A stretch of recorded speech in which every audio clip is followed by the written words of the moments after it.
Hello, everyone, and welcome to episode 542 of Locked On Canadiens. And in today's episode, we are recapping this weekend's games. We're talking about the Carey Price press conference, and we have the return of 3 Up, 3 Down in our weekly segment. And that's all coming up inside today's show.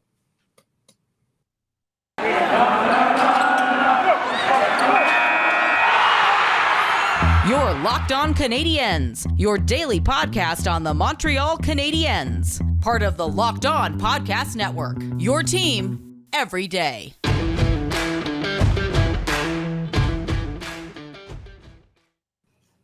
Hello, everyone, and welcome again to Locked On Canadiens. We are, of course, your daily Canadiens podcast. And thank you, as always, for making us your first listen of the day. Every single day of the week. You can find us here on YouTube or wherever you get your podcasts, free and daily.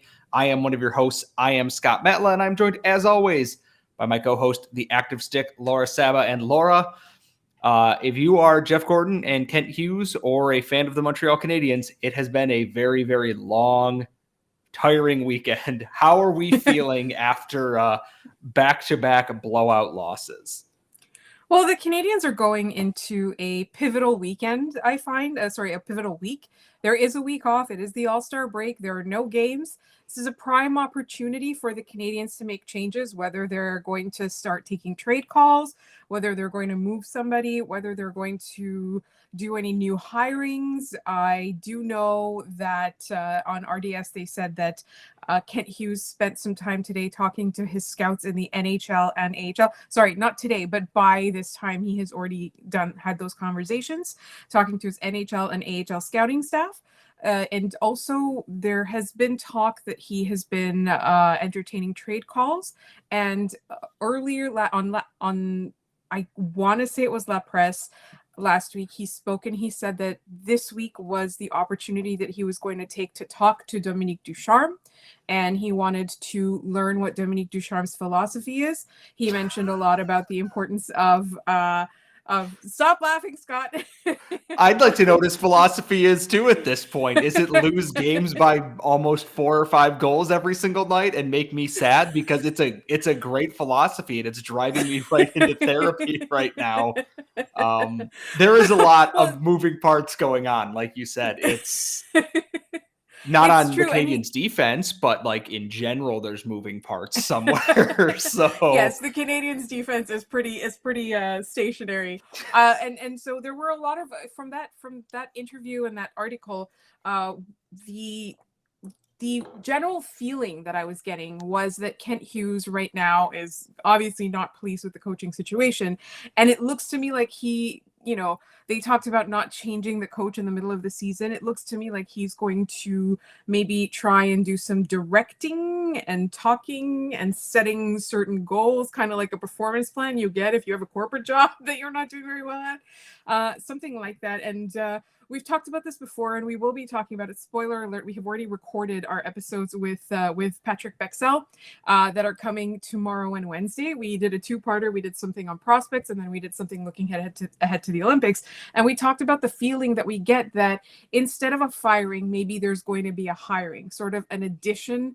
And that person is going to be kind of like a consulting role in coaching and is going to sort of turn things around. Maybe that's a person that, you can't exactly tell Dominique Ducharme to listen to his assistant coaches as much as the other way around. But you can bring in a consultant, an outside consultant, and say, take this guy's advice. And I think that's possible. And when I say this guy's, it could be this woman, right? Like there are all these people right now that are in the forefront of the conversations for management jobs. Some of them are coaches, and they're good coaches. So I think, that's something that I would like to see, because I do think it is unlikely that Dominique Ducharme gets fired unless they want to go back on their word. They've already said that's not happening. There's already a lot of people that are on the payroll for the Canadiens that will continue to be on the payroll. If you've got him, you might as well use him. But right now he's doing more harm than good. So that's definitely something that the Canadiens do have to look at, especially based on the fact that they were on pace. This comes from Andrew Berkshire. It's like a few games ago, they were on pace to win 16 games all year. That has now been reduced to 13 games all year. 13 out of 82 is not a lot of games to win, Scott. That's I That means there's 69 losses, which is really nice. But like,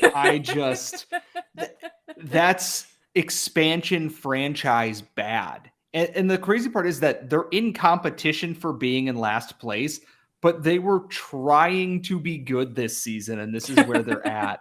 And before we delve into that whole thing in the press conferences, there's one thing this weekend I want to touch on because it's been driving me nuts, is that in the 7-2 loss to the Oilers, Zach Kassian ran over Samuel Montembeault, which bad. And nobody on the ice did anything until Michael Pezzetta fought him in the third period, and they got sent off the ice for an early shower. And everyone blamed Jeff Petrie for not doing anything, and he put the blame on himself, which he admitted he should have done something. Even if it's not fight Kassian, is that get in his face. Get in his face, exactly. And everyone's thing, including Ducharme, who's mentioned that he wants to see 5 red sweaters in the corner. It feels like everyone's just directing the anger at Petrie for this situation. Yes, he should have probably gotten in Kassian's face and done something. But how is this the storyline you're taking from the game, and not that their goalies got shelled again? They looked unprepared. They looked terrible. And everyone's focusing on this instead. It doesn't jive with me, is that you can point out that he should have done something. But the bigger thing to me is that once again, the Canadiens came into a game unprepared and got blown out of the water. They did it again against Columbus on Sunday night. They scored the first goal. They looked good.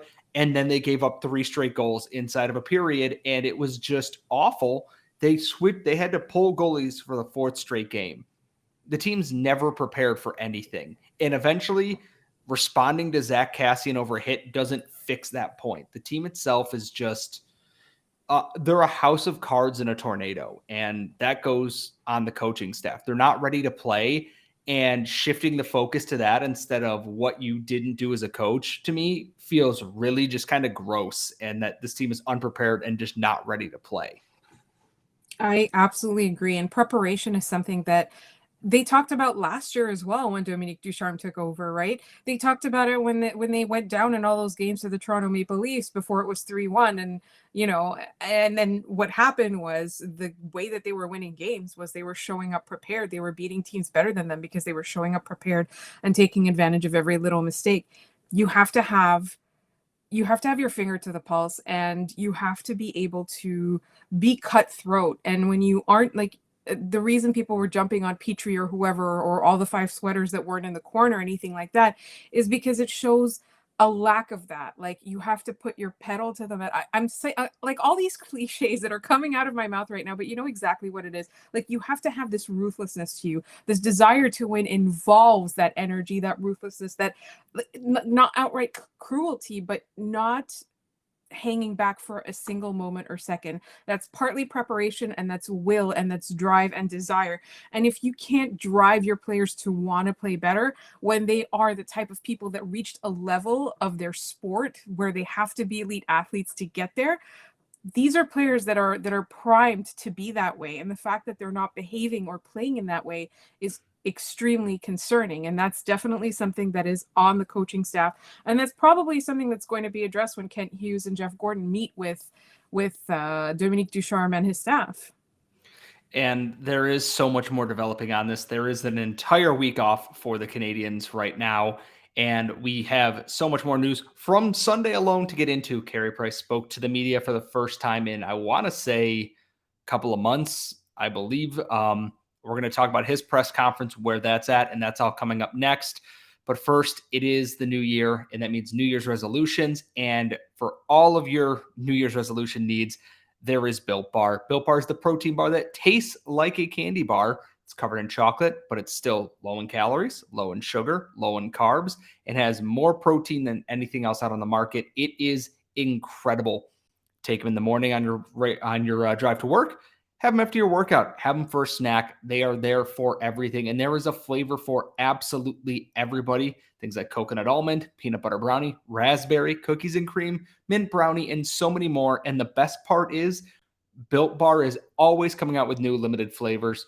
So right now, go to built.com and use our promo code LOCKED15 to get 15% off of your first order. Go check it out. You can put together your own variety box, get as many flavors as you want. try to find what you like, and then use promo code LOCKED15 to save 15% off your next order. So before the game today, and this came on the heels of the Canadiens getting blown out by the Oilers, is that Carey Price was going to speak to the media today at 6:15, today being Sunday when we're recording this, and that Kent Hughes would be joining us. Joining us would be an impressive poll for us on Locked On Canadiens here.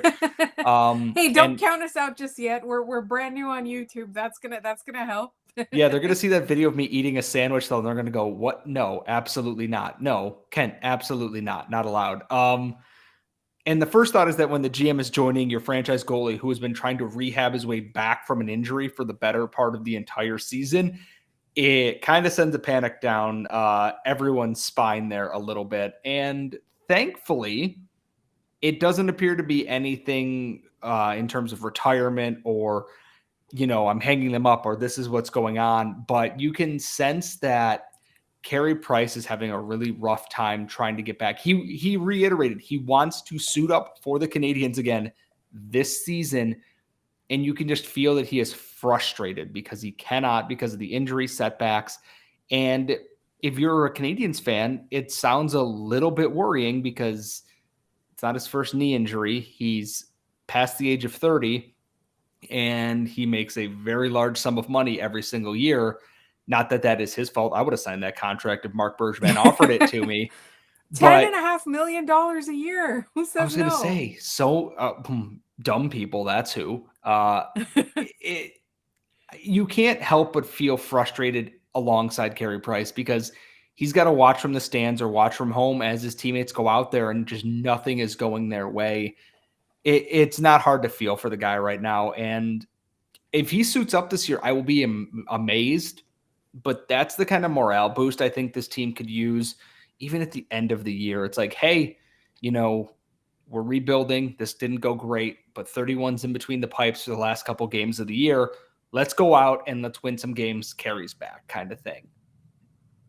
Yeah, and I just watched the whole thing just before we started recording so that I could get a feel for what we wanted to talk about. And this is the most open that I've seen him be with the media in a long time. He's known for his very short answers. He's known for kind of parroting back the question to you and saying yes or no to sort of not get out of answering the questions, but to fulfill the minimum basic requirement of meeting with the media. But this time he was a lot more open. He seemed at times more anxious and at times he seemed more relaxed. I want to say it was Francois Gagnon that mentioned that the last time he spoke was July 7th. So it was after the Canadiens lost in the Stanley Cup final. That was the last time he actually met with the media and spoke. It was good to see him. I won't lie. I was reading the comments as well. Once I was reading when I was listening to the press conference, I was reading the fan comments in there as well. And he seemed very, very adamant that he wants to play and he wants to play here. But he seemed also very nervous. As Eric Engels pointed out, he seems very anxious about the future because he said that twice so far he's had setbacks. And he said as well in his past injuries as well, he's had setbacks. So you never know. So he said the next couple of weeks to a month are going to be very, very pivotal in whether he comes back this season or not. He didn't seem to have somebody asked him some words about ever playing again, but he didn't seem to be speaking in those terms. It was more about this season or not. He said he wanted to get back. He said that he and his family are very happy here. He's never thought about waiving his no move clause to actually leave here. He wants to be a Montreal Canadien. He said that it's part of his identity to be a goaltender for the Montreal Canadiens. And I think a couple of things that I thought were really nice to hear was he said that he was conscious of the fact that him coming forward about his struggles was going to inspire other people to ask for help, because that was the first step for a lot of people who have been in his situation. And he also said that he felt a lot of support from the Canadiens, which was really, really good to hear. And obviously support from his family. His family have been very openly supportive, and that's amazing for him. But the fact that his employers and the fact that the fans have all been very encouraging, he said he felt that. And I like that because it sort of solidified his commitment to this community, especially with all the changes that are going on and all the upheaval and the really rough season. you wouldn't blame him to want to start fresh somewhere else, but that's not what he said. He didn't want that. Like, all of his words were about he wants to play again and he wants to play for the Montreal Canadiens again.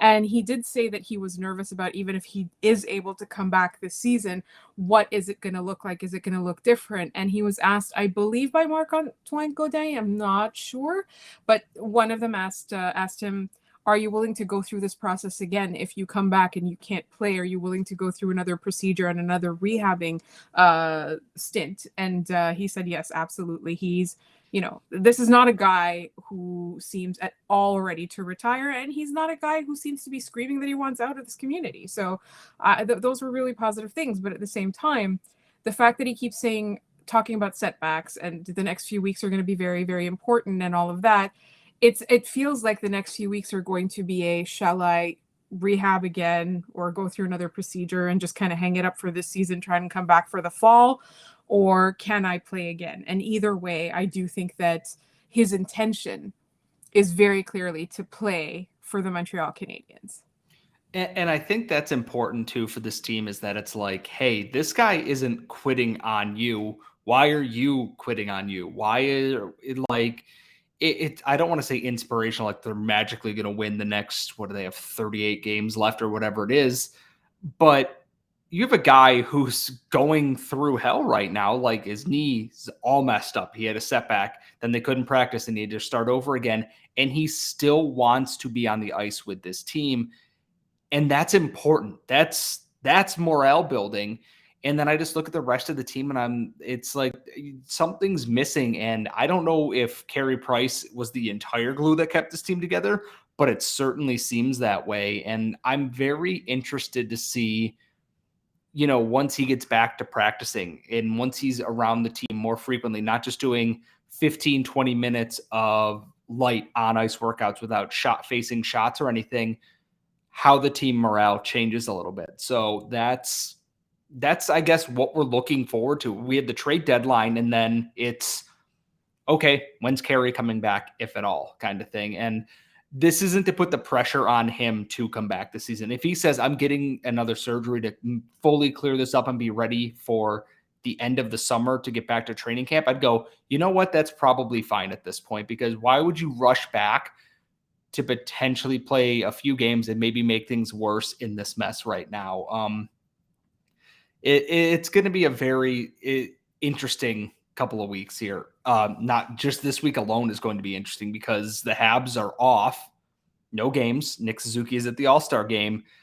It feels like the other shoe is about to drop this week. And that's not with regards to Carey Price. That's just regards to everything.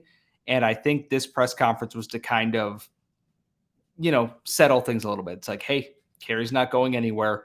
And if he is, sure not going to be during the season, because you don't know if you can even trade him right now, because what team's going to trade for a guy with 5 years left on a contract and he hasn't played all year? So we are going to keep you obviously posted on everything going on with the Canadiens. We're expecting a ton of news this week. We will have Locked On Nows if things happen, and we will be back with our regular episodes after our 2 with Patrick that we already recorded. But it is Monday, and that means it's time for one of our new favorite segments. It is time for 3 Up, 3 Down, and that is coming up in one moment. And as always, 3 Up, 3 Down it's simple. We pick 3 people that we thought played really well in the organization this week, and 3 people who, I don't want to say disappointed us, but I think that's the only possible way to describe this. And we are their stock isn't rising. How about that? Yes, they are. They are not. I almost call them declining assets, like they're a car that I just drove off the lot. But we are a positive show, so we're going to try and end with the ups. I 3 down this week. Canadiens goaltending. Someone posted this on Twitter. Samuel Montembeault has a .609 save percentage in his last few starts, and it is. I don't care how many goals you score. There's not a league on this planet where .609 is a good thing. And that's tough because he played really well against Vegas, against Colorado, against Dallas. And then he got injured and none of it mattered. And now he's sub what he was when he got here, when he wasn't great when he got here either. it feels mean to do this, but he's got to go in that spot right now. It's just not good across the board. It's interesting because it feels like goaltending that is something that the Canadiens have relied on for over a decade, and also in the past as well with some of the brilliant goaltenders that they've had in their history. That, we're talking about Carey Price injured and is he coming back or not? And then every other option other than Carey Price on this team has not been performing up to par. Samuel Montembeault's struggling. Michael McNiven, when he was in for however long it was, like a couple of periods, that wasn't good. Caden Primo, that's not good.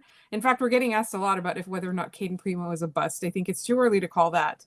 I do think it's possible that he's going to be a decent goaltender. I don't think that, there's anybody that's like Carey Price in this organization, except tomorrow we're going to talk about a very promising goalie prospect with Patrick Bexell.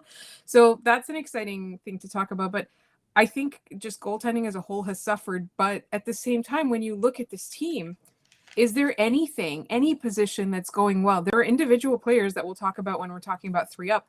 They're doing okay, but is there anywhere in this organization, well, not this organization, that's not fair to any of the players in Laval who are doing a really good job, but is anyone on the NHL team not suffering, not struggling? And that's is any position strong? I think, you can point to a couple of players that are having great seasons or despite it all, but I'm not seeing anybody that isn't struggling. And that kind of leads to my next thing, is that this one isn't actually a player. This is targeted directly at the Canadian staff. Is David Savard's out for 8 weeks with I believe an ankle injury suffered against Boston, which was 7 games ago. What was going on that a guy with an ankle injury that is so bad, he's out for 2 months now, that he was allowed to play on that in a season that is completely out the window at this point? We talked about Shea Weber playing injured. At least he was playing injured in a season where they were making the playoffs. Why is David Savard playing on an injured ankle right now? This is a guy who still has, I believe, a few more years left on his contract. I know that he has a few more years. I can't remember if it's 3 or 2.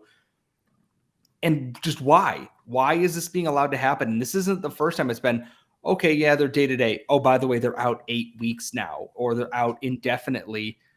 Something isn't adding up. And it's in a season like this, if someone's banged up, just sit them for a game and then take stock of that. There's no reason to let guys go back out there if they're not sure whether they're good or not. Like, why make it worse? Exactly. Why make this worse? And I feel bad for David Savard, who came in, was probably going to be a middle pairing guy, penalty killer, and then he's just been thrust into a role he can't possibly manage at this point in his career.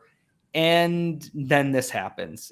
You can't help but feel bad for the guy. And I know fans are dumping on him because he's getting paid a lot and he doesn't produce a ton of points and this and that. He wasn't meant to be this, and now he wasn't, and that's as simple as that. So it's unfortunate, yeah. My other down does go to that, and then just Dominique Ducharme until otherwise is on my down list. I have no other way to put it. Dude's out of ideas. If he had any to begin with, he's just completely out of ideas. And I'm listening to the moral high ground thing about defending teammates and this and that after the Edmonton game. I went like, okay, I'm out, done. I can't do this right now. I don't want to hear from a guy who just lost 7-2.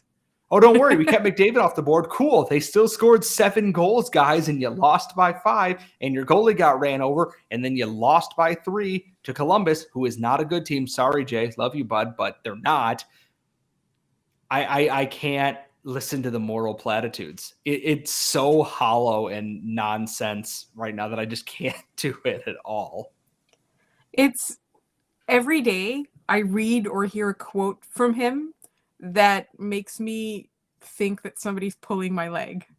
Somebody's making it up. It seems like fiction. So that's why I'm very glad that, by all accounts, Kent Hughes, if anything, is a smart hockey person and knows what he's doing. And so I hope that a lot comes out of that conversation that he has with Dominique Ducharme. But I do want to mention before we go to our ups, one of our ups should be our listeners, because we said that if you got us to 100 subscribers on YouTube by Sunday morning, that Scott was going to eat a land, air, and sea. What is the song? It's the Wu-Tang Clan. Anyway, So that yes. burger thing from McDonald's, which we love McDonald's. McDonald's is one of the Locked On sponsors, and we are fans. But that does not seem like a very stomach friendly thing to do. But Scott is going to do it on video, and we're gonna post that in a few days' time.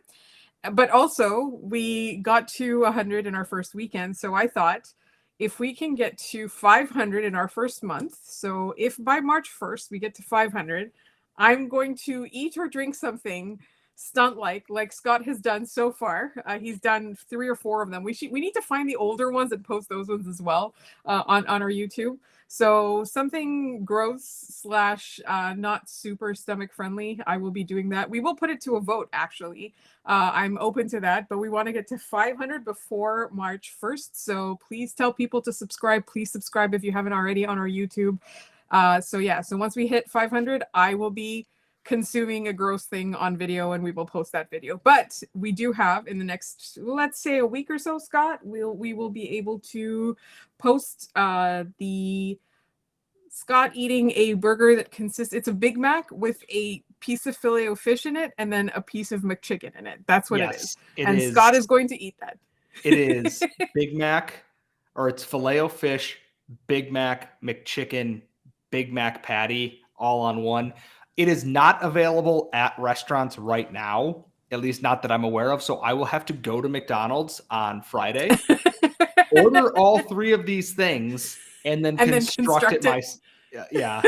Carly, who went to film school, thankfully, is going to be helping me film all of this, because she's going to watch me suffer through eating this, and it's going to be, I'm fine with it except for the fish, but that's before we delve way too far into that. We should actually probably name our last 2 ups, and mine's very simple. Tyler Toffoli and Arturi Lehkonen are my 2 ups this week. Jake Evans. Yes. And Jake Evans. Toffoli has 9 points in his last 7 games since returning from injury. Lehkonen has 9 points in his last 11 games. Evans has a couple of really nice goals, really nice assists. And then Dominique Ducharme, for whatever reason, broke up the Jake Evans Rem Pitlick line that was working, because I don't know. That's why he's on my down list. Too. Yeah, Rem Pitlick and Jake Evans are on my ups.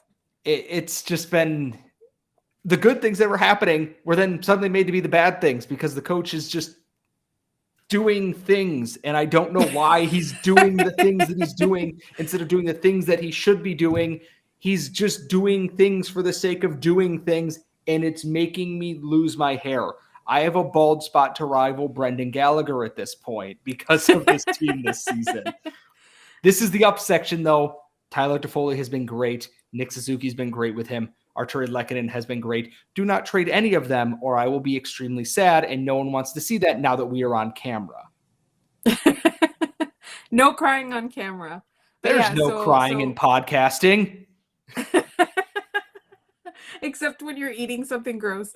No, and so I agree with you on Tyler Toffoli and on Arturi Lehkonen, but also, shout out to Rem Pitlick, shout out to Jake Evans. They're doing the most with the least that they are being given.